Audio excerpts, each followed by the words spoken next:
Hello BookTube, it's been a while, I'm finally back. I hope any holidays that you celebrate have been good and that you are enjoying the last day of the year, which is what I'm recording on. I'm not entirely sure when I'll be able to upload this, hopefully still by the end of the year, but otherwise Happy New Year 2021. Hopefully it will be better than last year. And today I'm going to do the Anti-TBR Tag, which I was tagged in by David from The Poptimist, and the original tag was by Nicole and her books. And of course, as is traditional, the questions and the links will be down below in the doobly-doo. So I hope you'll enjoy this tag. My opinions of books I don't like are usually relatively lukewarm. I can understand that other people do like them, and good for them. Good for you if you do like these books. So I don't know how entertaining my take on this tag will be, but we'll see. So question 1 is a popular book that everyone loves that you have no interest in reading, and this will be my most controversial take possibly. And for this one I'm going to pick Becoming by Michelle Obama. So I know that I've now been deleted off BookTube. But anyway, yes, so I'm sure Michelle Obama is an amazing woman. I'm sure she had a very interesting life. I'm sure she can write that nicely or has written a good memoir about it. But I'm just not interested in reading it. As simple as that, right? There's lots of other things I'm interested in reading, and this one I'm just not. I mean, that's as deep as my take on that goes. And I know lots of other people on BookTube love it. I don't know if it's because it's Michelle Obama or because it's actually a good book. Good for you, good for Michelle Obama, but not for me. Question number 2, a classic book or author you don't have an interest in reading. To be honest, none that I could think of. Like, I'm sure maybe there are books authors out there, but if you mention two, say, no, never going to read that one. But if books are still considered classics, if they're still around after having been published, 100 or 150 or however many years ago, it's probably for a reason. At the very least, it can tell you something about the people that lived then and how they thought then, even if we are not happy with the way they thought and wish it were different. So in principle, I'm open for reading them. Doesn't mean necessarily they'll end up at the top of my pile, but there's no classical authors or classical books that I think I am. Let me get rid of these. I don't need them. That I'm really avoiding. And then number 3, an author whose books you have no interest in reading. I'm sure there are lots of authors out there who, if you mentioned them to me, I would say, I'm no interest in those, but none that really immediately spring to mind. But after some thought, the one I picked for this is Stephen King, because he, of course, is a very popular and well-known author. I'm sure he writes good books, but horror genre is already not so much my thing, and I don't know, he tends to write really big fat books, which just don't seem worth the effort to me if I'm not intrigued by having want to pick them up, and I'm not. So that was that one. And then question 3a or 3.2 is a problematic author whose books you have no interest in reading. For that one I'm going to say Orson Scott Card, although I have read some of his books in the past. In case you don't know, Orson Scott Card is a Mormon, and because of that, or as part of that, he is rather against gay marriage. And not only does it mean he doesn't want to be in a gay marriage himself, which is up to everyone, but he also wants to prevent other people from being able to be in a gay marriage, which seems rather selfish to me.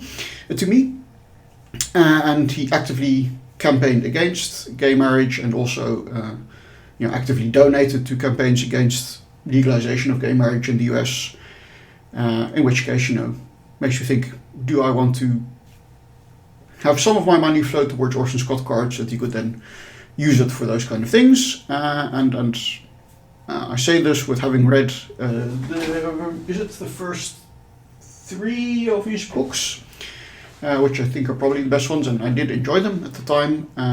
I didn't know about his stance at the time. In retrospect, it does explain why the bug-like aliens were called buggers and not bugs in his book, I think. But I'll let you figure that one out. But yeah, I just don't have much interest in reading any more of your books. To be honest, that's probably at least partially because I feel like these later books aren't as good as the ones that I've already read. So, that makes it easy to say that I don't want to read any of these books. I think Rozov's Daddling About Books put it well that, even problematic people can still write good books. But I think I have read the good books that Scott Card has written at this point. Number 4, an author you have read a couple of books from and have decided their books are not for you. Well, I've technically only read one, but it is this one. So this is Gravity's Rainbow by Thomas Pinchin, and having read that, I think I have read enough Pinchin for one lifetime, at least for me. Maybe that's unfair, maybe you should give him another go. I did get through Ulysses last year, or this year, and enjoyed that, so maybe, with that experience I would read Gravity's Rainbow in another way, but it just, like, the writing itself was good, there's lots of beautiful prose in here, but yeah, the way it just all kind of fit together, it didn't work for me. I didn't quite see where it was going, what the point was. There seemed to be some scenes in there which are just there for the shock value and didn't have any other real point in the story.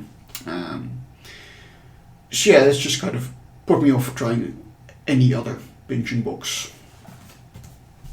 Number 5, a genre you have no interest in or a genre you tried to get into and couldn't. That would be for me the romance genre. I know lots of people do love the romance genre. Maybe I would like it if I tried it, but there are already enough books out there that I'm pretty sure I would like and don't have time to get around to. So, my view is always, I could pick a book that I'm, 95% sure I will really like and is in a genre or something I know, or I could pick a completely unknown book that I might like or might not like. But, am I going to like that more than the book that I'm already sure that I'm going to like? Probably not, right? So why not just go for the sure bet in that case? Which I'm sure is very unadventurous and I'm not pushing my comfort zone and risk taking and all the other good things, but hey, it's my reading time and that's what I want to do with it. Question number 6, a book you have bought but will never read. Never say never, but at the moment I think this one, Clash of Kings, is rather unlikely I will ever get around to it. So I read the first one, Song of Ice and Fire. The Game of Thrones. The whole series, of course, is Song of Ice and Fire, which I did really enjoy at the time. But then, and so that's why I bought this book shortly after. But then, it's a big fat book, and then there's 3 more, and then that there's a bunch more that still have to come out, maybe will or maybe won't at some point, depending on whether George R. R. Martin manages to get over his writer's block or dies first. And then you just kind of look at it and say, okay, do I want to put in that time, or is there something else on my shelves I'd rather be reading? And for me, the answer is the latter. So, like I said, never say never, but at the moment, it's unlikely I will ever read this book, I think. But it's not completely out of the question, which is why I haven't unrolled it. Then, question number 7 is kind of related. It's a series you have no interest in reading or a series you started and have DNF'd. But apart from that, I have read a number of books from the Wheel of Time series. And again, I don't think I will ever continue in that series. I think I got up to book 3 or 4 and then realized that the entire book was just a subplot and wasn't continuing the main storyline that I wanted to see continued. And I just gave up. And at this point, again, I don't think I'll get around to reading them. And the other one that I don't even want to start is the Kingkiller Chronicles, which I hear good things about, and which suggests to me that I might like it. But again, it's 2 big fat books with the 3rd book which still has to come out and which may or may not. And then I was like, I don't feel like investing in 2 massive books if the story is just going to end halfway through.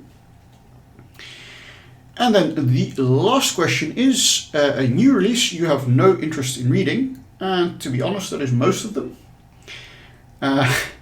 So I don't really keep track of new releases too much, or that kind of bookish news. I mean, I watch BookTube quite a bit, and then you hear about them sooner or later.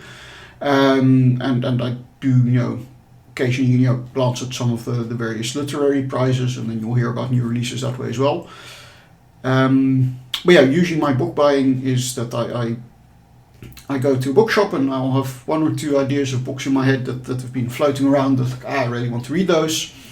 And with that I'll go to the bookshop, and then at the bookshop I'll browse around, and probably there'll be a couple more books that pick up, that draw my attention.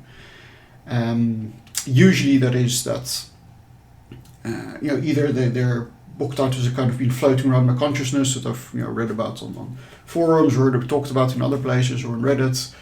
And that I think, that's an author I really need to check out, or that sounds like a book that I would be really into, and kind of rattles around in my brain, and then eventually I find myself in a bookshop that also has that book, and then I buy it. Or I just browse, and then I read the blurb, I read a random half a paragraph somewhere randomly in the middle of the book, and then if both of those, obviously the book has to have caught my eye first, but if both of those things happen and it's good, then I pick up the book. So if new releases hang around long enough for those kind of things to happen to them and to filter through my brain that way, then I will end up reading them. And if they are of huge amounts of hype and everyone on BookTube is talking about them for 6 months, but it didn't sound interesting to me at the time, and then you never hear of the book again, then probably I won't read it. And I don't think I've missed out much in that case. Not really interested in new releases. Maybe one or two that are interesting, and if they are interesting, they'll probably hang around long enough for me to eventually get around to reading them. Is my thought. Anyway, that was it for me. I hope you enjoyed the tag. I hope you're not unsubscribing because of my controversial opinions.